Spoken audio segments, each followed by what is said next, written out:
ونعوذ بالله من شرور أنفسنا ومن سيئات أعمالنا ونعوذ بالله من شرور أنفسنا ومن سيئات أعمالنا ونعوذ بالله من شرور أنفسنا ومن سيئات أعمالنا وأفعالنا وأقوالنا من يهده الله فلا مضل له ومن يضلله فلا هادي له وأشهد أن لا إله إلا الله وحده لا شريك له أبدي سرمدي لا أول له ولا آخر له لا ضد له ولا ند له لا بشير له ولا نظير له ولا وزير له ولا مشير له لا والد له ولا ولد له ولا مولود له واشهد أن سيدنا وسندنا ومولانا وحبيبنا وشفيعنا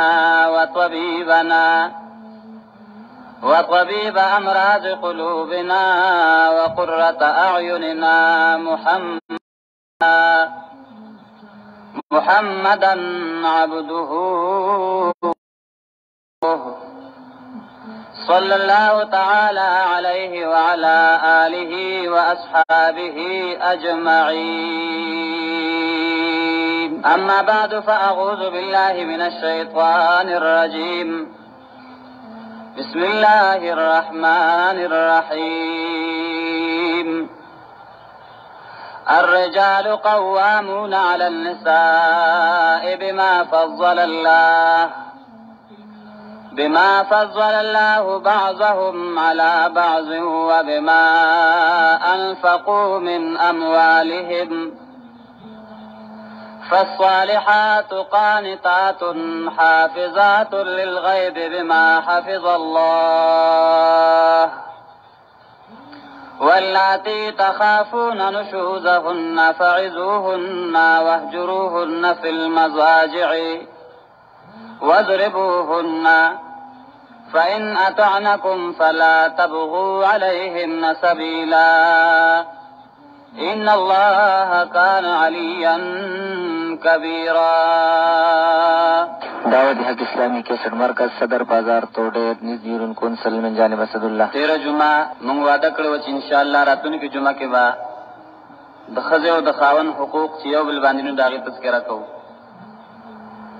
ما چې کوم آیتونه مبارکه ولوستل په هغې کې الہ العالمین د حقوقو طرف ته اشاره کوي. مخکې بیان کې ویلی شوي دا د الله یو عظیم احسان دی په انسانانو باندې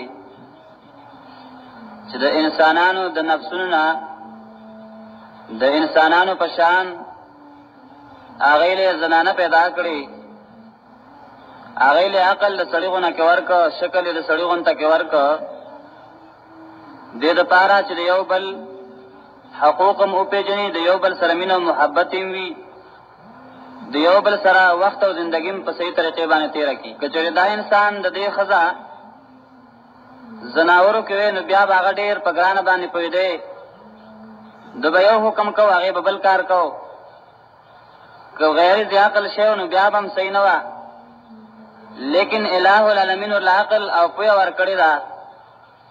دې دپاره چې د ښځې او د خاوند په منځ کې دا زندګي دا د سکون او د آرام او د مزې والا زندگی وي. او قرآن کریم کې الہ العالمین دیتا د سکون او د آرام والا زندگی ویلی ده، بلکې داسې یو جامع زندگی چې الله وی هن لباس لکم وانتم لباس لهن. دا زنانه په مثال د جامو دي ستاسو لپاره او تاسو لباس او جامع د زنانو لپاره. یعنې څنګه چې په جامو باندې د سړي پرده راځي دغه شان په ښځه باندې هم د سړي پرده راځي چې کله واده وکړي. څنګه چې د زنانه پرده په جامو باندې راځي، لباس باندې راځي، دغه شان د زنانه پرده په خاوند باندې راځي. نور معنی علماء کرام ډیر زیاتې کوي، یعنی دا دومره یو دغه زندگی ده چې په دې کې د ښځې او خاوند یو بل سره ډیر زیات تعلقات دي. په دې کې الٰه العالمین د ښځې څخه حقوق ښودلي دي او د سړي څخه حقوق ښودلي دي. د اسلام نه مخکې د دې حقوقو هېڅ خیال نه و، بلکې د سړو حقوق هغه په زور باندې په ښځو به منلی کېدل. ښځو به د ښځو حقوقو طرف ته هېڅ توجه نه وه. علماء کرام ذکر کوي د اسلام د راتلو نه مخکې زنانو له په انسانیت کې څه برخه چا نه ورکوله. عام طور سره جنکۍ چې پیدا به شوې نو هغه به په ځمکه کې ژوندۍ ښخولې. دا به یو شرم ګڼه، دا به د غیرت نه خلاف ګڼله، دا به یو فخر ګڼه چې هغه سړي خپله لور ژوندۍ ښخه کړه. وی ما دوره لورګانې خپلې ژوندۍ ښخې کړي دي. دا ورته یو غیرت نه خلاف خبره ښکاره کېده، دا ورته شرم ښکاره کېده چې د لور دې پیغله شي او هغه دې بل کره لاړه شي او واده دې شي. دومره حیثیت د زنانو نه و. په میراث کې به زنانو له برخه نه ورکوله. وایي به ښځه پکې چا راوستې ده، څه مال چې به پاتې شو د مړي نه هغه ټول خپلوانو نارینهو خپل منځ کې تقسیم کړه، ښځو له به پکې څه نه ورکول. معصومان او زنانه میراث نه محرومه کړي وو. دارنګې زنانه به د څاروو غونته کې خرڅولې، یو نه به خلاصه کړه بل باندې به خرڅه کړه، بل نه به خلاصه کړه بل باندې به خرڅه کړه. هغې خرڅولې لکه څنګه سړی څاروي خرڅوي. د هغې رضا او غیر رضا ته به نه کتل، مال دولت ته به کتل، د مال لپاره به خرڅولې. دارنګې زنانه د هغې څه حیثیت نه و، د هغې په خپل کور کې په خپل مال کې په هېڅ کې د هغې څه حصه نه منلې کېده، بلکې هغې د خپل کور یو خدمتګاره ګرځولې وه چې موږ څه غواړو دا به هغه کوي.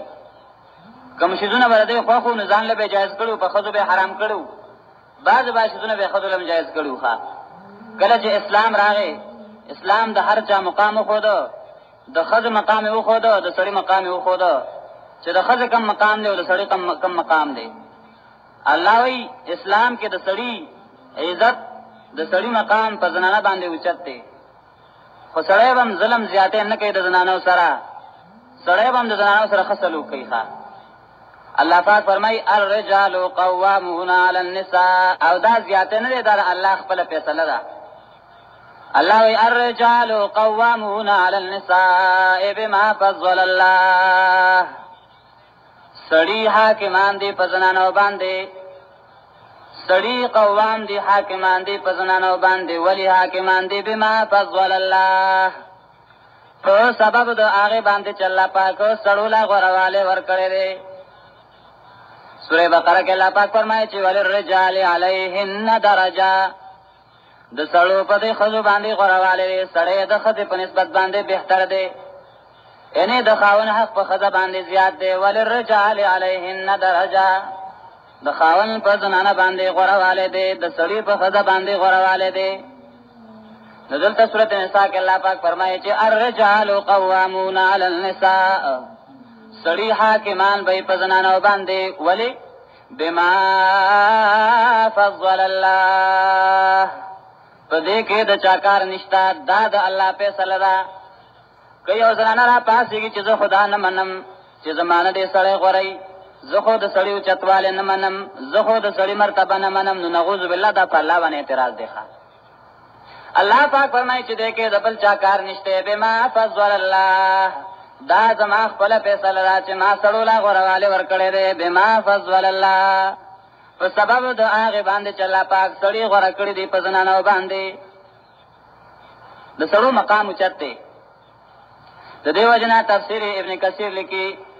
چې الرجال قوامون علی النساء،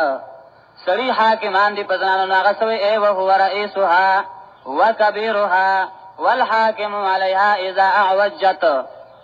سړی د کور مشر، د زنانه مشر به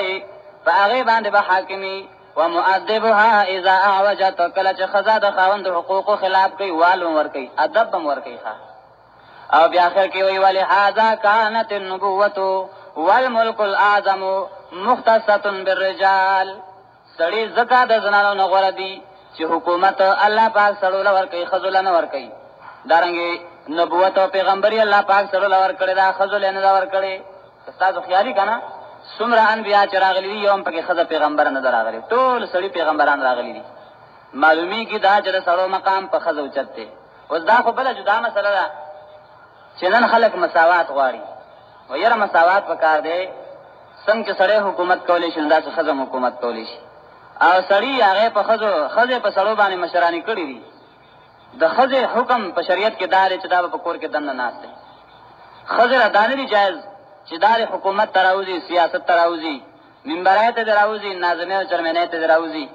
د ملک وزیر اعظم ته دراوزی دا په شریعت کې خزه لپاره جایز نه خپل کور کې خپل خاون مشرف نشي کولای نه په نورو خلکو ورکم زینو الله وی الرجال قوامون علی النساء بما فضل الله سړي حاکمان دی په زنانو باندې په سبب دا هغه باندې چې الله پاک له غوړواله ور کړی دی ځکه حاکمان دي دویم دا چې و بما انفقوا من اموالهم سړي ځکه حاکمان دي په زنانو باندې چې مال به لګي په زنانو باندې سړی مال ګټي په کور کې په خزه باندې لګي په بچو باندې لګي خزه مال نشي ګټل چې په خاوندو بچو باندې ولګي ځکه خزه عورت دی خزه په کور کې دنه ناشته خزه په کور نه بار نوځي اوس خو جدا مسله ده کنه سو خزه ګټي او خزه لګي په خاوندانو نه سړی دا دی چې و بما انفقوا من اموالهم سړی با مال په خپل خزه باندې په خپل بچو باندې لګي و بما انفقوا من اموالهم ځکه سړی غواړي چې مال به لګي خرج وکړي او سړی به ولې مال لګي ځکه سړی مضبوط دی سړی ګټلې شي مزدوري کولې شي دیاړي کولې شي خزه خو نشي کولې بل دا چې سړی بار ګرځي دی شي خزه خو بار ګرځي ناروا دي سړی سفر کولې شي مزدوري لپاره خزه خو کور نه بغیر محرمه حجت الناروا دي وبما انفقوا من اموالهم الله وستړي زکه غره دي چې سړی به مال په خپل زنانو باندې لګي بیا الله پاک فرمایي چې فالصالحات قانتات حافظات للغیب پس هغه زنانا کامیابی دي هغه خې زنانا دي فالصالحات پس نیک زنانا قانتات ابن کثیر لیکي اے مطیعات للازواج د خپل خاوندانو تابعداري قانتات حافظات للغیب ساتون کې د خپل مال او ساتون کې د خپل ځان په وخت د نشواري د خاون کې دا کامل زنانه دي ښه اوس یو زنانه داسې نه ده یو زنانه داسې نه ده نو سبا کې الله پاک فرمایي چې واللاتی تخافون نشوزهن هغه زنانه چې هغه د خپل ځان حفاظت نه کوي د خپل خاون د مال حفاظت نه کوي د خاون حق نه ادا کوي خاون سره بد اخلاقی کوي خاون ته خبر ورګرځي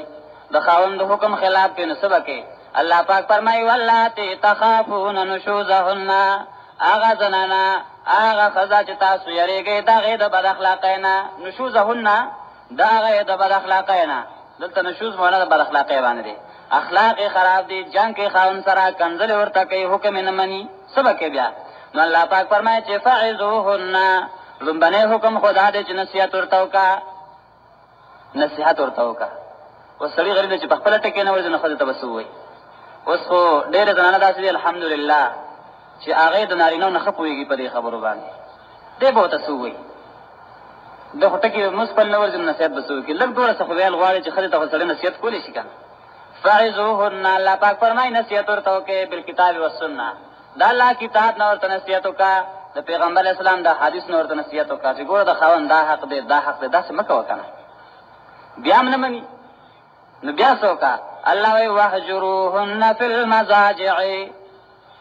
وهجروهن فی المضاجع جدا شه دغه زنانونه فی المضاجع په زید ډډه لګولو کې ځان ته خپکا بیا هم نکی او کله چې سره ځان خپکی نو خزه نهایت نرم دی لیکه بس و یاره خاوند نه خپد نو بیا غم خپشي خامخه خاوند رضا کی دام دویم حکم دی په دې باندې کار نشو الله پاک فرمایي وذربوهن بیا اوها کما زنانا چې د خاوند حکم خلاف کې الله ابراهيم حکم دار چې وذربوهن ویوها خوال بول څنګه وال ورکه زمونږ د پښتنو وال نه چې دی اول وال نه کې جوال کینو یا ول سر ماته یا ول خپې ماته یا لاس ماته دا سوال نه جای شریعت کې الله پاک فرمایي وذربوهن وال لور کا خدا سوال چې ګوره حدیث پاک راځي ضربن غیر مبرح دا سوال چې لاس په بول نه ماته وذربوهن ضربن غیر مبرح دې ته تادیبی والوی چې ادب پکې راشي ته مړه کې وضربوهن ضربا غیر مبرح بیا یې ووهه په نری لخته باندې په تنکۍ لخته باندې داسې وال چې هډوکی نه ماتېږي غوښې درمنه شي غوښې خوږ شي خو چې هډوکی نه ماتېږي اوس که دې سره ښه شوه خو ټیک ده فإن أطعنكم فلا تبغوا عليهن سبيلا که دې زنانو ستاسو تابعداري وکړه ښې شوې خو ګورې بیا پې بله لار مه لټوئ طلاق کوئ مه ځکه دا ابغض المباحات دي په حلالو شیزونو کې الله ته ډېر زیات ناخوښ شی چې نو هغه طلاق مه ورکوه طلاق اول خو نصیحت وکړه په نصیحت کارونه شي ځان خفه کړه خو ځان به داسې خفه کوي علما کرام ذکر کوي دا نه چې کور ورته پرېږدي بعضې خلک کور نه خفه شي نو وتښتي دا خفه کېدل نشته دی ښه ځان دې خفه کړه زنانه نو بس کور کې ځان خفه کړه کور کې ځان ناراض ښکاره کړه دا نه چې ته بار وتښتې او درېیم دا چې په دې مونې شي نو وضربوهن ویې وهه خو داسې وال چې هډوکی یې پې مات نه شي سزا وله ورکړه که په هغې هم ټیک نه شوه په دې ټیک شوه خو ډېره ښه که ټیک نه شو نو بیا وله طلاق ورکړه بیا یې طلاق کړه چې بس ته د هغې نه بېغمه شي او هغه ستا نه بېغمه شي خو زمونږ پښتنو کې طلاق ورکول ټیک ده چې الله پاک د خو ناجایز دي یعنی جایز دي خو ابغض المباحات دي الله ته ناخوښ دي خالي پښتانه هغې په نسبت باندې خدای یو حرام کار دی که یو سړی خپلې ښځې ته طلاق ورکړي نو ټول عمر بیا په هغه باندې طلاقي نومې کېښودی طلاقي دی او طلاقي نه بله لویه کندل پښتنو کې بله نشته طلاقي زوی وایي مطلب دا یو ډېر عظیم جرم خلکو ته ښکاري دومره عظیم جرم نه دی خو بعضې خلک داسي چې بغیر د جرم او نقصان نه ښځې ته طلاق ورکوي نو دا هم ښه خبره نه ده څه نقصان پکې دی نو ټیک د طلاق وله ورکړه خو ګوره یاد ساته ان الله کان علیا کبیرا که چېرې ته وایې چې زما خو لوی مقام دی تکبر کې ځان غټ ګورنه داسې مه کوه ان الله کان علیا کبیرا الله پاک ډېر اوچت ذات دی ډېر لوی ذات دی په تا باندې ګوره د الله مقام اوچت دی تا له به الله دا سزا درکړي که ظلم او زیاتی کوې چې بس تباه او برباد ورکړي نو مطلب څه د خاوند حقوق په ښځه باندې زیات دي او د ښځې حقوق هم په خاوند شته انشاءالله آخر کې به زه بیا هغه ذکر کوم خو لومبی د خاوند حق په ښځې باندې دا دی چې خاوند مشر دی په کور کې ښځه به د هغې تابعدار وي ښځه به د هغې حکم مني ښځه به د هغې د حکم خلاف نه کوي ګوره حدیث پاک کې راځي رسول الله صلی الله علیه وسلم فرمایي وایي ثلاثة او دا ډېر غور سره دا حدیث پکار دی چې سړی واوري نبي صلی الله علیه وسلم فرمایي ثلاثة لا يقبل الله لهم صلاة درې کسان دي چې الله پاک د هغې مونځ نه قبلوي ولا ترفعوا لهم الى السماء حسنا د هغې یو نیکی الله پاک اسمان ته نه اوچتوي درې کسان دي چې د هغې یو مونځ هم الله پاک نه قبلوي هسې به کته بره کېږي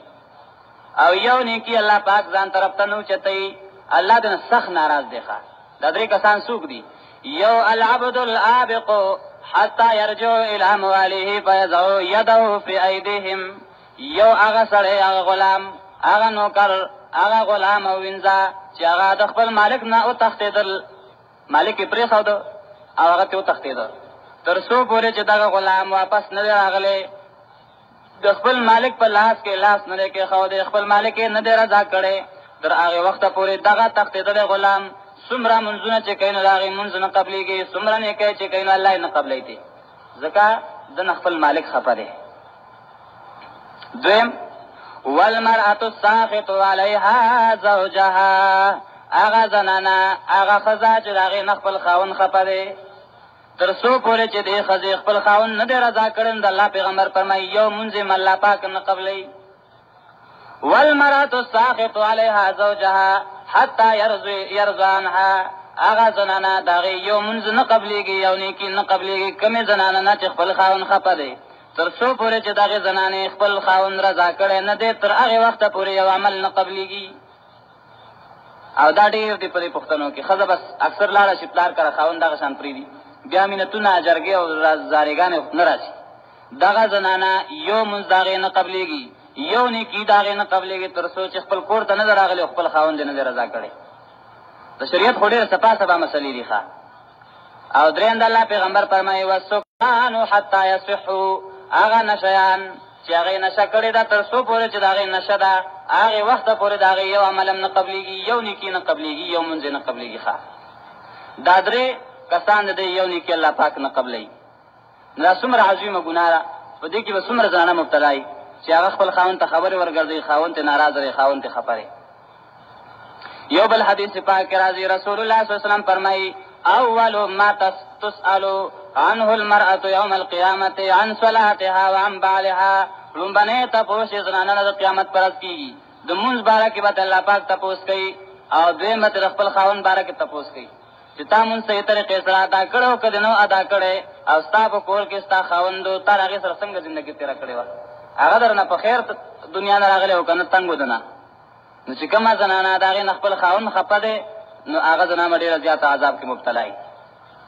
یو حدیث پاک راځي ګور د خاوند دومره حق دی دومره حق رسول الله صلی الله علیه وسلم فرمایي لا يحل لامرأة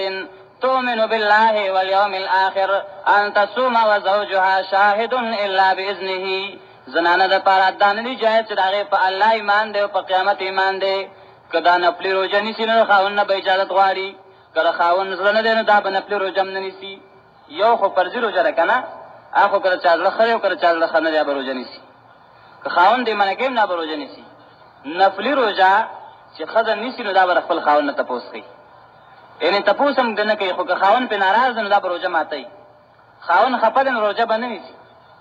دا د خاوند حق دی په خزه باندې نفلی روزه خو نفلی دا او د خاوند حق په باندې واجب دی او لازم دی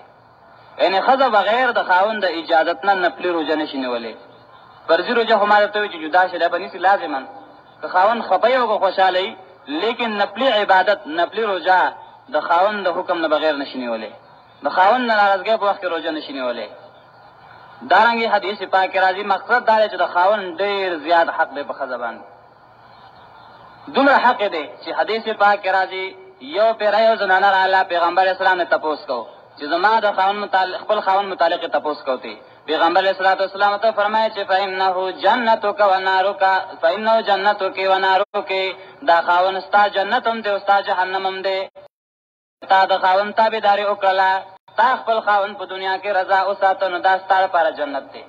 یعنی تا به الله پاک دې خاوند تابعداري د وجنه جنت ته بوزي او کچره تا د خپل خاوند خلاف وکړو نو دا خاوند ستاره پر جهنم والا سبب هم ګرځي چې دې خاوند په خلاف باندې به جهنم ته ځي دومره پورې وعیدات راغلي دي ښه او حدیث پاک راځي پیغمبر اسلام د هغه زنانه باره کې فرمایي کومه زنانه چې هغه د خپل خاوند تابعدار ده نبی صلی الله علیه وسلم فرمایي ايما امراه ماتت وزوجها عنها راض دخلت الجنه هغه زنانه چې هغه وفات شوه او خاوند نه رضا نو دا زنانه به جنت ته ځي سره لوی خبره ده ايما ماتت عنها راض دخلت الجنه هغه زنانه چې وفات شوه او دا غي خپل خاوند خوشاله او دا زنانه به جنت ته ځي او مطلب دا دی وفات شي او خاوند ناراض جهنم ته ځي مثلا خبره ده دا د خزر لپاره د خپل خاوند جنت هم دی او جهنم هم دی دارنګي حدیث کې راځي المرأة اذا صلت خمسها وصامت شهرها وأطاعت بعلها فلتدخلوا من أي أبواب الجنة شاءت کما زنانا چې د خپل خاوند کما زنانا چې 15 ټیمه پابندۍ سره منځونه کوي 15 ټیمه پابندۍ باندې منځونه کوي خپل منځونه قضا کوي او دویم وصامت شهرها او د رمضان المبارک روزه صحیح طریقې سره سر ترسي ادا کوي واطاعت بعلها او د خپل خاوند تابعدار ده د خپل خاوند حکم منی داغه د حکم خلاف نه کوي دا درې کار کوي څه کارونه یو دویم دا چې د رمضان مبارک روزه ساتي دریم دا چې واطاعت بعلها د خپل خاوند تابعدار ده د خپل خاوند حکم منی د الله پیغمبر فرمایي فلتدخلوا من اي ابواب الجنه شاءت د قیامت پر از بدا زنانا چې کومه دروازه د جنت خوخي دا غینه بدل نکي کومه دروازه چې خوخه د جنت پاغي باندې جنت تلاړي یو بل روایت کرا دي قیل لها ادخلي من اي ابواب الجنه شئت دغه نیکبخت زنانه تبا الله پاک وای او نیکبخت زنانه شابزا ستا چې کومه دروازه د جنت خوخه را پاغي دم نکيګا ستا د خپل رب حکم صحیح طریقې سره منلو او تا د خپل خاورم جایز طریقو کې تابعداري کړې و نن چې ستا کومه دروازه د جنت خوخه ده نو دا غینه دن نشه څومره لوی د سعادت خبره ده د هغه زنانو د پاره چې هغه خپل خاوندان رضا ساتي خاوند رضا مطلب دا چې خاوند ته خبرې نه ورګرځي د خاوند حکم خلاف نه کوي هغه سره جنگ جګړه نه کوي یو روایت کې راځي امام زهبي رحم الله ذکر کړی دی وای پیغمبر اسلام فرمایي چې یستغفروا للمرأة المطیعة لزوجها الطير في الهواء. هغه زنانه چې هغه د خپل خاوند د حکم تابعدار ده هغه لپاره په هوا کې مرغان د مغفرت دعاګانې غواړي. والحيتان في الماء کما زنانه چې د خاوند تابعدار ده هغه لپاره په اوبو کې میان د مغفرت دعاګانې غواړي. والملائکه فی السماء ملائکه ول په اسمان کې د مغفرت دعاګانې غواړي. والشمس والقمر نور سپوږمۍ د دغه زنانو لپاره د مغفرت دعاګانې غواړي. ما دامت په رضا زوجها تر څو پورې چې د خپل خاوند پر رضا کې ده څو پورې چې د خپل خاوند خوشاله دی څومره لویه د سعادت خبره ده د ښځو لپاره. او کومه زنانه چې هغه د خپل خاوند خلاف کوي فعليها لعنة الله والملائكة والناس اجمعين. کما زنانه چې د خپل خاوند خلاف ده دغه زنانه باندې د الله پاک لعنت هم دی نو په دې زنانه باندې د ملائکو لعنت بموي او په دې زنانه باندې تمام مخلوقات لعنت بموي والناس اجمعين ټول خلق لعنت دي. څومره عظیم لعنت کې دا خزه مبتلا ده چې دا هغه نخپل خاوند خبره. او بیا فرمایي چې ايما امراه كلحت في وجه زوجها فهي في سخط الله الى ان تضحكه وتسترضيه. کما زنانا چې خپل خاوند ته کنځلو کی کما زنانا چې خپل خاوند لرټل ورکی کما زنانا چې خپل خاوند ته خبره ورو ګرځي دا زنانا هغه وخت پورې د الله په غضب کې ده هغه وخت پورې الله دې ځان نه خبره تر سوچ د خپل خاوند خوشاله کړي نه دي. خاوند ته خبره وګرځولې خاوند دې خپک کنځلې ورته وکړي سپور استغه ورته وي هغه وخت پورې ودا زنانا د الله پاک په غضب کې تر څو پورې چې دې خپل خاوند رضا کړي نه دي. یعنی څومره حق دی په زنانه باندې د خپل خاوند. بیا زنانه دې خیال نه ساتي. او بیا الله پیغمبر فرمایي چې ار زنانه خرجت من دارها بغیر اذن زوجها لعنتها الملائکه حتى ترجع. چې د خاوند د اجازت نه بغیر د خپل کور نه وځي هغه وخت پورې ملائکه په دې زنانه باندې لعنت وي تر څو چې واپس خپل کور ته نه راغلي. اوس خو الله معفو کې خاوند یو طرف باندې لاړ شي نو چې راځي خدای ټول ملک کتل نو ماقام هم کور ته راشي دورې چې بزان سره یا چولې راغسته چې بس ماقام غسنې چې تاړو ست تیار کړی دي او یا بل سره راغسته یا بل سره راغسته. دا په کم دین کې دي. خاوند غریب خبرم نه خدای چې تکل یو ځای کې ګرځي او کله بل ځای کې ګرځي. او رونو دا یاد ساته دا زمونږ استاد غم خادیان چې دي کنه ان شاء الله زما خیال لې چې پوره تفصیلی بیان به دې راځي. دا اکثر د شریعت نه خلاف دي. چرته په بل لوري کې بغام شي کنه نو سړی ډېر کمی چې غزي زنانه باندې خدا لازم نو سړی باندې غم راځي لازم وکنه. دا یو مسلمان حق بل مسلمان باندې چې سړی وفات شي نو هغه جنازه لبزي بیمار شي تاسو ته بدلا خو په سړیو سړی دې په خپلوانو کې نه بیره او جی باغ مړی کتل بزي نو کوم سړی ته چې په ژوندنی باندې نظر کول حرام دي په مړینی باندې ماغه ته قتل حرام دي. دا مسله ده. یو نارینه ته په ژوندنی باندې قتل جایز نه دي دغه نارینه ته په مړینی باندې قتل جایز نه دي. نو دا زنانه کستازو خیالي په کم کور کې غم شوی او د امرینه بغیر چا په ناس نو تاسو کول غواړي د امر استاد سره ستار اور دې ستا ماما دې ستا غیر محرم دې چې تتل او هغه ملاقات لورغلي. نو دا یا ساته دا غم خادي ټول د شریعت خلاف ده. زنانو د پاره داتل بالکل جایز نه دي چې هغه د پردي مړی کتول لاري شي. هغه تل چې خاون پاغه باندې ناراض دی او دال تزيد داتل جایز نه دي. هغه غم خادي چې پای کې بغیر د ګنا نه څه پیدا نشته هغه زنانه د پاره جایز نه ده. لری لری ځان ته بخلاص چې څه غم خاصړې غریب اړو خبر نه او دې بس دا خلک دې ځانو ته باکل کسړې حقیقت وای. سړی غریب وګړي ډېر په تکلیف باندې دا کله یو خور کرته کله بل خور نه خو مطلب دا پلانې خور کرته لمن پلانې خور رډیس په نسب کې نه خو التزام رسې پر غم خاله کې ډېر زیاتې بدی. اکثر چیزی نظر کا سنبال کی لار کو ټول خلک ګوري. پیغمبر اسلام فرمایي لعن الله الناظر والمنظور الیه. هغه څوک چې ورته ګوري پاغم دی الله نه تراولي او کم خزه چې بار راوته دا او روانه پاغم دی الله پاک نه تراولي ولی بار راوته تا چې تاسو پر دې خلک ګوري. کما خزه چې بار راوته دا یا کم سره چې هغه ګناه کوي هغه ته نور خلک ګوري هغه نور خلک هم پلانات دی او چې ګوري او پر ګناه کې مبتلا دي هغه پلانات نو ځانانه چې بار راوته هغه پلانات کما خلک چې ورته ګوري هغه پلانات. اګور حدیث کې راځي رسول الله فرمایي صلی الله علیه وسلم وای کما زنانه چې کور نه بار اوزي او هغه خوشبوئی لګولې ده کما زنانه او هغې خوشبویي لګولي او هغه د سړو په خوا باندې تېره شوه فهیه کذا و کذا عین الزانیه دغه ښځه داسې داسې دی نو زناکاره ده ځکه خوشبویي پرې ولګېده په سړو باندې نو خلک ویل دا څوک ده نه نو هغه به هغې طرف ته ګوري داسې ښځه پیغمبر اسلام هغې ته زناکاره ویلي وي اګر که هغه ډېره ښه ښځه ده خو پیغمبر اسلام وایي دا ښځه ښه نه ده دا زناکاره ده چې دا بار خلکو لپاره خوشبویي په ځان باندې مږي چې زما خوشبویي په نورو خلکو باندې ورشي ښځه که ځان ښایسته کوي ښایست کوي نو په خپل کور کې دننه خپل خاوند ته به ځان ښایسته کوي بار خلکو ته نه خو انشاءالله تفصیلي بیان به دې په خپل ځای راشي خو مطلب یې دا دی چې خپل ښځه بغیر د خاوند د اجازت نه د کور نه وتل دا د ښځو دپاره جایز نه دي کله ښځه د خاوند د اجازت نه بغیر د کور نه ووته تر هغې وخته پورې په دې ښځه باندې لعنت راورېږي تر څو چې واپس خپل کور ته نه ده راغلي کله واپس خپل کور ته راشي نو دا زنانه دا به دې لعنت نه بچ شي نو مطلب مې دا دی چې د ښځې په ښځه باندې د خاوند نهایت زیات حقوق دي او دومره حقوق دي چې یو حدیث کې راځي پیغمبر کریم صلی الله علیه وسلم هغه فرمایي ولو كنت آمر احدا لاسجد احد وای کچره لو كنت آمر احدا ان يسجد لاحد لامرت المرأة ان تسجد لزوجها کچره زما د الله نه بغیر بل چا ته سجده جایز او ما ته حکم کوله چې بل چا ته سجده وکړي نو ما به ښځې ته ویل چې خپل خاوند ته سجده وکړه ځکه د خاوند په ښځې باندې ډېر زیات حق دی خو د الله نه ما سوا بل چا ته سجده نه ده جایز نو ځکه ښځې له نه وي جایز چې خپل خاوند ته سجده وکړي او که جایز وي نو ښځې له به جایز وي چې خپل خاوند ته سجده کړې وي ځکه د خاوند په ښځې باندې ډېر زیات حقوق دي یو حدیث کې راځي وایي رسول الله صلی الله علیه وسلم پسې کسان رالل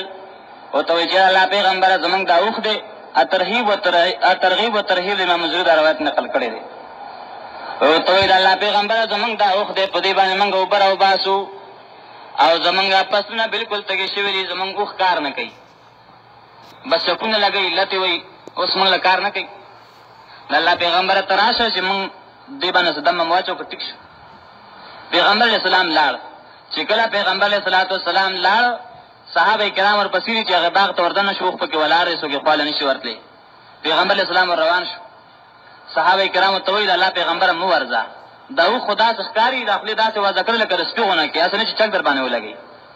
پیغمبر علیه السلام یې ما ته څه نه وایي ورغی پیغمبر علیه السلام پیغمبر علیه السلام چې کله ولید هغې اوښ نو پیغمبر علیه السلام دا یو عظیم معجزه وه چې اوښانو هغې ته سجدې لګولې وې نو چې اوښ راغی ویې کتل چې دا خو پیغمبر علیه السلام دی را روان شو پیغمبر علیه السلام ته سجده ولګوله پیغمبر علیه السلام ته چې سجده ولګوله صحابه کرام وکتل پیغمبر علیه السلام هغه اوښ بوته او هغه رټې پوتړ بس روان شو کار یې شروع صحابه کرامو چې وکتل صحابه رالل پیغمبر علیه السلام ته وایي د الله پیغمبره چې دا ولې تا ته سجده لګوي نو مونږ خو په کار چې تا ته مخکې سجده ولګوو موږ هم تاله سجده کوو دا اوښان تا ته سجده کوي نو په کار چې موږ تا ته سجده وکړو پیغمبر علیه السلام ته وایي نه او که چېرې دا جایز وی چې یو انسان بل انسان ته سجده وکړي نو ما به ښځې ته ویلی وی چې خپل خاوند ته سجده وکړه پوهېږئ ځکه د ښځې باندې د خپل خاوند ډېر زیات حق دی خو د الله نه ما سوا بل چا ته سجده جایز نه ده نو ځکه ښځې ته نه دي جایز چې خپل خاوند ته سجده وکړي دا حدیث په مختلفو طریقو باندې راځي یو روایت کې راځي یو سړی راغی پیغمبر علیه السلام ته ویې زه ستا پیغمبري به هله ومنم چې دا ونه ته راوغواړې راسه ستا په حکم باندې پیغمبر علیه السلام یې ښه وایي او پیغمبر علیه الصلاة والسلام اشاره وکړه یا یو روایت کې راځي پیغمبر علیه السلام ورغی او هغه ونې راسره ونیوله هغه ونه ورپسې را روانه شوه سره د ژړلو سره د وی خار څه نه چې راله پیغمبر علیه السلام ته سجده وکړه چې سجده وکړه هغه ونه واپس لاړه خپل ځای کې ودرېده هغه سړي ایمان راړه او وایي چې په کار دا دي موږ تا ته بیا د دې نه مخکې سجده وکړو چې ونې تا ته سجده کوي نو موږ به تا ته نه کوو پیغمبر علیه السلام ورته وایي که چېرې ما ته سجده الله نه بغیر بل چا ته سجده جایز وي نو ما به ویلي وی چې ښځه خپل خاوند ته سجده وکړي خو د الله نه ما سوا بل چا ته سجده نه ده جایز نو هېڅوک دې بل چا ته سجده نه کوي بغیر د الله نه یعنې د خاوند په ښځه باندې دومره زیات حق دی الترغیب و ترهیب کی حدیث راځي نبی علیہ السلام فرمایي وَلَوْ كُنْتُ آمُرُ أَحَدًا أَن يَسْجُدَ لِأَحَدٍ لَأَمَرْتُ الْمَرْأَةَ أَن تَسْجُدَ لِزَوْجِهَا کچره ما دا کوله چې ما یو انسان ته ویلې چې بل انسان ته سجده ولګوئ نو ما به ښځې ته ویلې وی چې ته خپل خاوند ته سجده ولګوه ځکه د خاوند په ښځه باندې ډېر زیات حق دی ډېر زیات حق دی د خاوند په خپله ښځه باندې بیا پیغمبر علیه الصلاة والسلام فرمایي پیغمبر علیه السلام فرمایي که چېرې خاوند خپلې ښځې ته ووایي چې ته د دې سپین غر نه د دې سور غر نه ګټه اخلا دغه سور غر لوړه او دغه تور غر نه ګټه راړو د سپین غر باندې کدا نو خزل دا پکاري چې دامو کی یعنی دومره پورې به خاوند حکم خلاف نه کوي که خاوند ورته اسه وي چې دا ګټه وړه هغه غر باندې کدا او دغه سور تور غر نه ګټه راړو پرې سور غر باندې کدا ام بدا کوي خو د خاوند حکم خلاف بنه کوي دومره پورې حق دی د خاوند په خپل خزي باندې نن معاشره ده کتبه ده چې خاوند د خزي حقوق نه مني او خزه د خاوند حقوق نه مني نو دغه وجه چې په یو واده نه په یو سورې بعد به د دې هغه کور بیا ګډوډي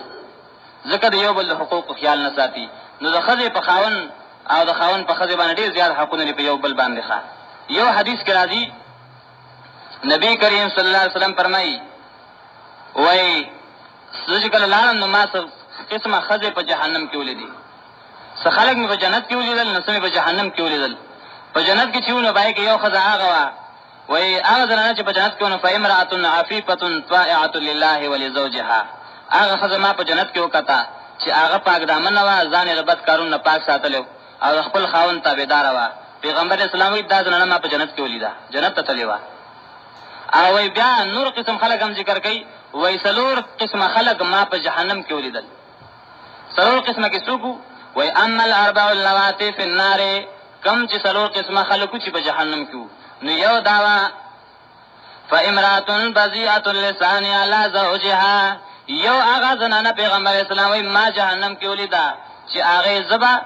ډیره زیات ناکاره و خپل خاوند ته به هر وخت پاغي کنځلې کولې هر وخت به خپل خاوند ته پاغي باندې خبر ورګرځولې خپل خاوند سره به جنگونه کول دا خدمه پیغمبر اسلامي په جهنم کې ولیدا چې دا په جهنم کې پرته وخه دویم وثانیه امراه تکلف زوجها ما لا يطيق هغه خدمه په جهنم کې ولیدا چې په خاوند باندې به هغه بوجونه ورغورځول چې د خاوند په وس کې بنو هغه کارونه به ور باندې کول چې د خاوند په وس کې نو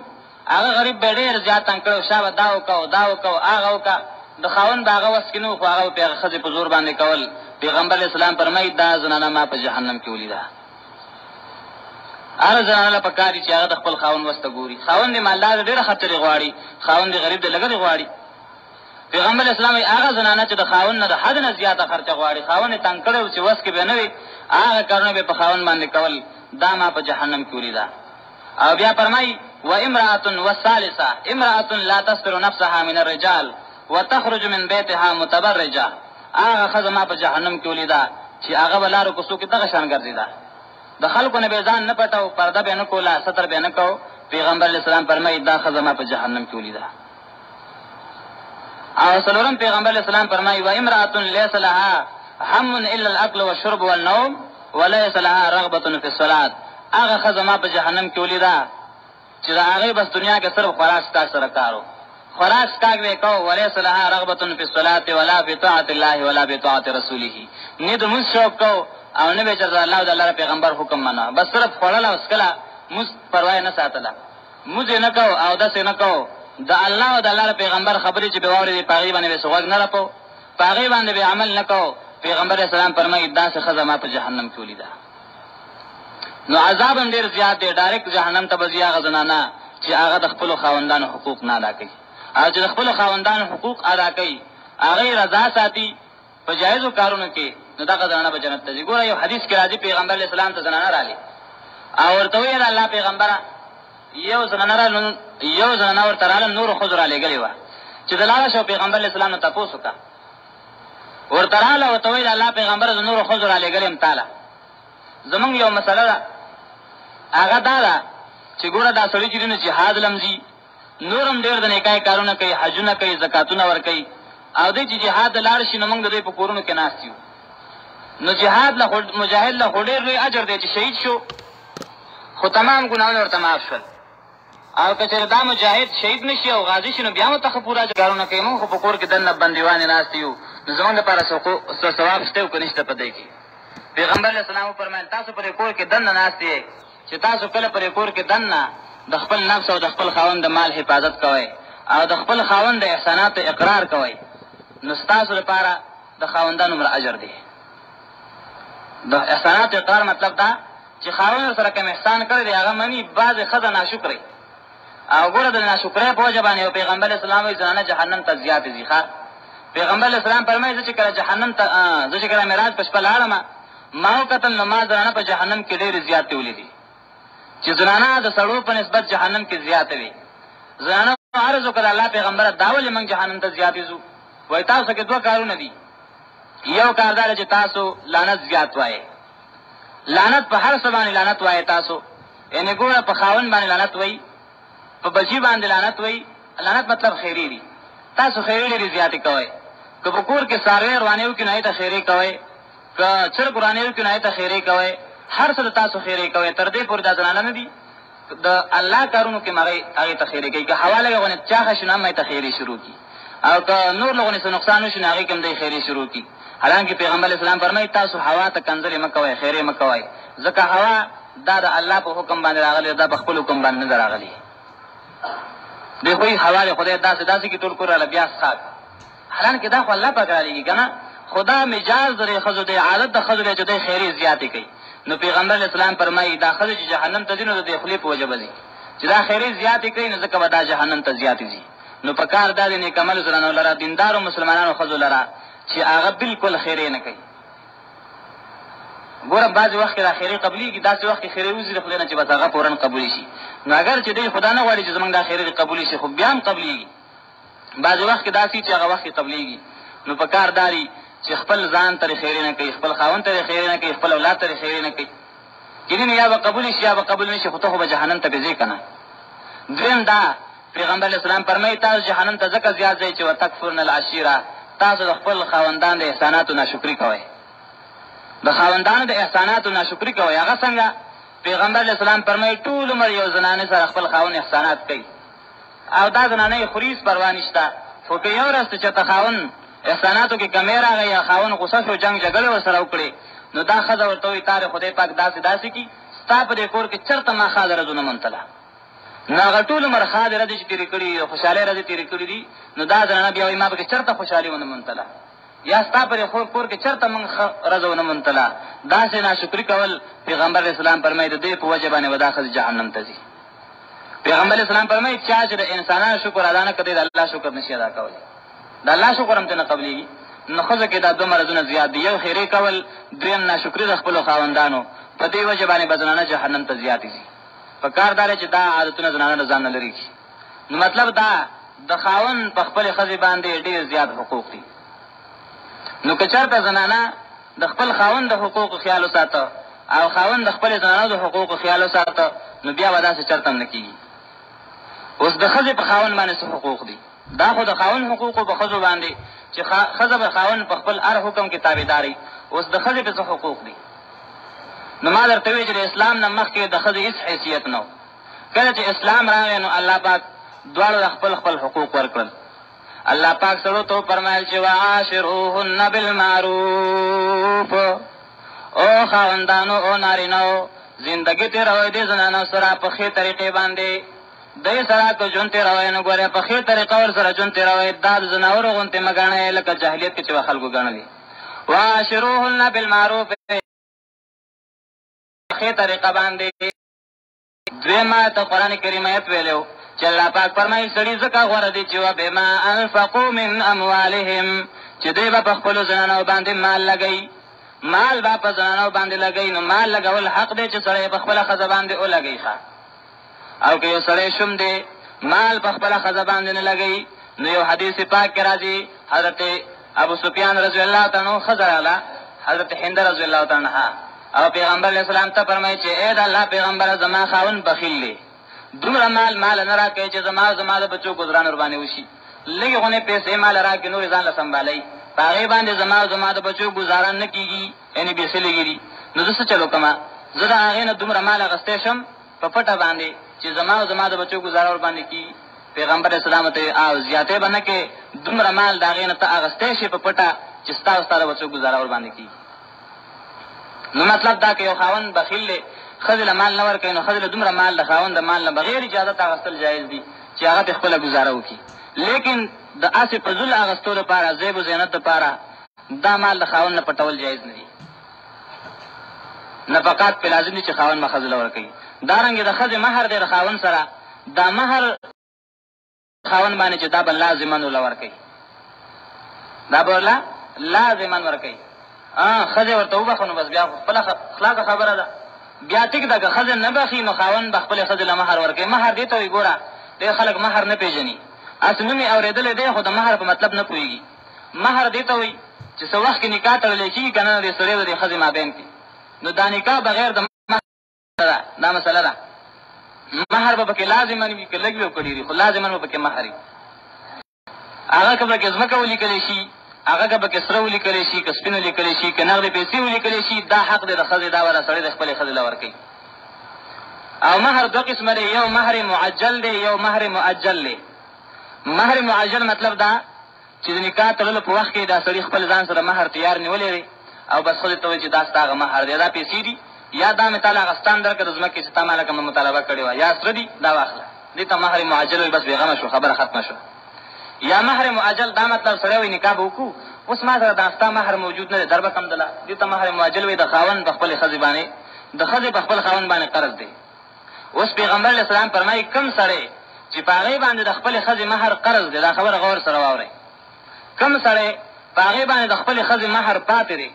او دا سړی ورله نه ورکوي، دوکه ورسره کوي، بس نن به در کړم سبا به در کړم، او مقصد یې دا دی چې نه یې ورکوم له مقصد یې دا دی چې ولله نه یې ورکومه. دا سړی مړ شي، پیغمبر علیه السلام فرمایي لقي الله وهو علیها ځان، دا سړی به الله سره مخامخ شي او ده چې څومره وخت د زنانه سره تېر کړی دا به ټولو په زنا کې حسابېږي. پوهېږئ په خبره باندې؟ دا د ښځې حق دی په خاوند باندې چې دا مہر به خپل خاوند خپلې ښځې له ورکوي. که نه ورکوي نو پیغمبر اسلام فرمایي دا سړی چې وفات شي نو دا به زنا ورته حسابېږي. یعنې دومره عظیمه ګناه ده. یو زنانه خپل مہر بخلی دی، ټیک ده، که نیر بخلی دی او غواړي نو خپل خاوند به هغې له خپل مہر ورکوي. غریب دی نو صبر دی ورته وکړي چې کله ورسره وشي نو ورده کړي، خو خوري به یې نه، نه، دا د ښځې حق دی. الله پاک فرمایي وآتوا النساء صدقاتهن نحلا، ورکئ ښځو له د هغې مهرونه په خوشحالۍ باندې، ښځې له د هغې مهر په خوشحالۍ باندې ورکړه، خورې ترې نه مه، مهر له خپل ورکړه پوره، ځکه په دې باندې تا د هغې سره نکاح کړې ده. نو یو حق د ښځې په خپل خاوند باندې دغه دی، دغه نفقه حق دی د ښځې په خپل خاوند. دارنګې الله پاک قرآن کریم کې سړو ته وایي چې وعاشروهن بالمعروف، په ښې طریقه ورسره زندګي تېروئ. احادیثو کې دا راځي، پیغمبر علیه الصلاة والسلام فرمایي واستوصوا بالنساء خیرا، او زما امته ښځو باندې وصیت قبول کړئ زما چې هغې سره احسان کوئ، هغې سره ښه سلوک کوئ. تېره جمعه درته ما یو حدیث ویلی، پیغمبر علیه الصلاة والسلام فرمایي زنانو سره ښه سلوک کوئ. د زنانو مثال داسې دی فإنا خلقنا من ضلع ایسر، دا د ګسې پختې نه پیدا دي، یعنې مطلب د دې په طبیعت کې کوږوالی دی، او په پښتو کې کومه پختې چې بره ده اوچته ده هغه ټولو کې زیاته کږه ده. پیغمبر علیه السلام فرمایي که چېرې ته دا کږه پختې نیغول غواړې، دا پختې نه نیغېږي، نیغېږي نه نیغېږي، خو که چېرې ته نیغې نو ماته به کې، نو مطلب دا خامخا د زنانو په طبیعت کې لغونته کې کوږوالی خو به لازمن وي. نو که چېرې ته دا کوږوالی وباسې که نه مړه به کې خو هغه به ترې ونه وځي. نو پیغمبر اسلام فرمایي تاسو سره ګزاره کوئ. یا وکسرها طلاقها، بعض روایتو کې راځي د دې ماتول طلاق دی، نو بس اخر طلاق به ورکړي خو دا کوږوالی به له هغې نه ونه وځي. نو پیغمبر اسلام سړو ته نصیحت کوي چې او سړو تاسو زنانو سره ښه سلوک کوئ. دارنګې حدیث پاک کې راځي نبی علیه الصلاة والسلام فرمایي خیرکم خیرکم لأهله، په تاسو کې بهترین سړی هغه سړی دی چې هغه د خپلو زنانو سره ښه سلوک کوي. خپلو کور والاو ته ښه ښکاري نو هغه ښه سړی دی، او که بار ډېر ښه سړی دی خو کور کې ترې ښځه تنګ وي نو دا ښه نه دی. خیرکم خیرکم لأهله، غوره په تاسو کې غوره هغه سړی چې هغه د خپل کور والاو لپاره ښي. یا بعض روایتو کې راځي خیرکم الطفکم لأهله بأهله، تاسو کې بهترین سړی هغه دی چې هغه په تاسو کې د خپل کور والاو سره نرم چلیږي، نرم مزاج باندې چلیږي، دا بهترین سړی دی. او ګوره کله کله خوشطبي کوي کور کې، لکه ګوره رسول الله صلی الله علیه وسلم په باره کې راځي څومره اوچت شان والا پیغمبر و که نه. حضرت عایشه صدیقه رضی الله تعالی عنها فرمایي چې کله پیغمبر اسلام به کور ته راغی نو خوشطبي به هم کوله، کور کې به کله کله خدمت هم کو. خو ګوره د کور د زنانو خدمت نه، د سړو خپل کار دی، د ښځو خپل کار. دا نه چې بعضې ښځې وایي چې راشه پیغمبر اسلام خدمت کړی ته به ما سره دا لوښي وینځي او زی به را سره جارو کې او سوټي به را سره غورځوي او میخې به را سره لشي. دا د ښځو کار جدای او د سړو کار جدای ښه نه. بهرحال پیغمبر علیه الصلاة والسلام کور ته راغی، حضرت عایشې صدیقې رضی الله عنها ته وایي راځه منډه ودواړه چې څوک به منډه کې تیزي. حضرت عایشه رضی الله عنها فرمایي چې ما ورسره منډه کړه، نو زه ترې نه مخکې شوم، ما ورسره منډه کړه، زما بدن سپکو، پیغمبر اسلام بدن لږ درونو، نو زه ترې منډه کې مخکې شوم. بیا چې څه موده تېره شوه نو زما بدن درونو، پیغمبر اسلام بدن سپکو. نو بیا پیغمبر اسلام ویل راځه بیا منډه باندې شرط چې څوک به مخکې کېږي. پیغمبر اسلام سره بیا حضرت عایشه رضی الله عنها په منډه باندې کور کې دننه ښه. حضرت عایشه رضی الله عنها فرمایي په دویم ځل چې بیا منډه کوله نو پیغمبر اسلام رانه مخکې شو، بیا نه په منډه کې پیغمبر اسلام مخکې شو. نو ما ته پیغمبر صلی الله علیه وسلم فرمایل چې دا دویم ځل باندې چې تا نه مخکې شوم نو دا د نه پاغړم باندې ځل نه ته مخکې شوې، نو اوس نه زه مخکې شوم نو بس بدل اخلاص شو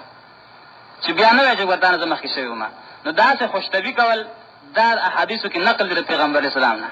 داسې نه چې سړی کور ته راشي انو بس تندی ترې وکړې ښځه وایي چې خدای پاکه نکیر منکر بیا راغی چې بیا به څه چل کېږي. هغه غریبه تنګي. نو اکثره ښځې داسې غریبانانې د خاوندانو د لاسه دومره تنګي چې اکثر زهر وڅکي او ځان مړ کړي. اکثر کور ته پرې بل طرف ته وتښتي. دا یو زنانه خوښه نه وي، خو خاوند یې دومره ناکاره چې هغه د حد نه ناکاره، نو هغه ښځه د هغې د وجې نه غریبه تنګ نه. دا ګوره زناور خو نه دی، انسان دی. د انسان په نظر ورته وګوره که نه. هغه ستا دومره خدمتونه کوي نو ته هم د هغې لږ حق ادا کوه، د هغې تپوس کوه، هغې له خرچه ورکوه، د هغې سره داسې خبرې کوه چې هغه داسې خبرې چې د نفرت نه، هغه د مینې د محبت وي. دارنګې کله کله داسې خواښې سخر هغه ګور ته پترس شي، هغه ګور ته داسې پترس باندې چې بس که هغه غریب لغونې صدقه کوي نو دوره پړپړې ورپسې جوړ کړي دي د حد نه زیاتې. دا نه په کار ګور انسان دی. که خواښې سخر داسې وکړل چې د خپلې نګور ته د لور په نظر باندې وګوري چې لکه څنګه د دې لور دا څنګه د دې زوی دی، چېرته به دا اختلافات نه راځي، چېرته به دا شر او فساد نه راځي. نن چې څومره روانې د ښځه د خاوند منځ کې دي یا د خواښې د نګور په منځ کې دي، اصل وجه دا ده چې یو بل حقوقو ته څوک نه ګوري. که خاوند د ښځې حقوق ادا کړل، ښځه د خاوند حقوق ادا کړل، خواښې نګور ته وکتل د لور په نسبت باندې، نګور خواښې او سخر ته د مور او پلار په نظر باندې وکتل، چېرته خلاف نه راځي. خو یو وایي چې د دې بل غوښې مې وخوړې، بل وایي چې د دې بل غوښې مې وخوړې، بس ټول کار روان شي. نو الله پیغمبر علیه الصلاة والسلام صحابه کرامو ته فرمایي چې ګوره تاسو د خپلو ښځو سره ګزاره کوئ. یو روایت کې راځي ګوره اگر چې روایت کمزوری دی ښه، خو بهرحال یو سړی راغی حضرت عمر رضی الله عنه ته په دې خیال باندې راغی چې یاره زه دې ته شکایت وکړم چې یاره جي زه خو دې ښځې نه په کور کې ډېر زیات تنګ یم، بس هر وخت کې ما ته سپورې ستغې کنځلې ردې بدې وایي. وایي چې کله کور ته هغې کور ته رانږدې شو، غوږ یې کېښود نو د هغې کور د حضرت عمر رضی الله بیبي غوسه وه کور کې. حضرت عمر رضی الله ته غوسه وه، هغه غږ نه کو. هغه وایي یاره زه خو دې خیال باندې راغلی یم چې دې ته د خپلې ښځې شکایت وکړم، دا خو خپله ښځه دې ته دلته کور کې غوسه ده. هغه واپس روانېده. حضرت عمر رضی الله چې دی نو راووته دی کې هغه ته وایي چېرته تللی وې چېرته نه رالې؟ هغه وایي زه ستا خوا ته راغلی یم د یو خبرې دپاره، خو بس هغه زما خبره حل شو. وایي څنګه؟ وایي زه دې دپاره راغلی یم چې ما تا د خپلې زنانه د ناکاره اخلاقو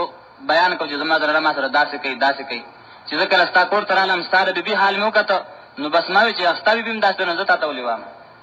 حضرت عمر رضی الله ته وایي ګوره وایي زه چې دې سره ګزاره کوم د دې وجې نه لحقوق لها علیه، د دې زنانه ما باندې څه حقوق دي، د هغې د وجې نه د دې سره ګزاره کوم. وایي څنګه؟ وانها طباخة لطعامي، ګوره دا ښځه زما ډوډۍ پخوي، دا ښځه ما ډوډۍ پخوي. دارنګې طباخة لطعامي ما له ترکاري پخوي. خبازة دا چې دی نو لخبزي زما لپاره زما ډوډۍ پخوي. غسالة لثيابي زما جامې وینځي. مرجعة لولدي زما بچو له پی ورکوي. وليس ذلك كله بواجب علیها، دا ټول کارونه په دې سره لازم او واجب نه دي. دې زما دومره حقوق ادا کوي نو دا وایي چې زه به دې سره خامخا لږ ګزاره کوم. اگر چې دا خبره منقول حضرت عمر نه ده داسې، دا بغیر سره دا خبره ده ضعیفه ده، لیکن بیا مطلب دا دی چې خاوند له پکار چې دغه طرف ته نظر وکړي چې ګوره دا ښځه بل چا لور ده، ما له راکړې دومره احسان را سره کړی، ما ډوډۍ پخوي، زما ځای جارو کوي، زما کپړې وینځي، زما حقوق ادا کوي، نو ما له هم پکار چې زه دې سره حقوق ادا کړم که نه، دې سره احسان وکړم. نو که داسې وشي خاوند د ښځې حقوق ادا کوي، ښځه د خاوند حقوق ادا کوي، چېرته معاشره کې به خلاف نه راځي. او که داسې نه وي نو خاوند او ښځه چېرته به د دې په کور کې اتفاق را نه شي،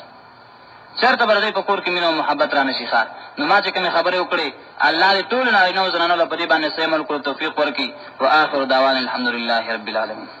مولانا عبدالقادر رباني صاحب بیان فرمایو چې موضوع و حقوق الزوجین د کیسټ نمبر دی 42. د دې د ملاویدو پته یاد ساتئ. اشاعه د توحید سنت کیسټ اینڈ سیډیز مرکز دکان نمبر 23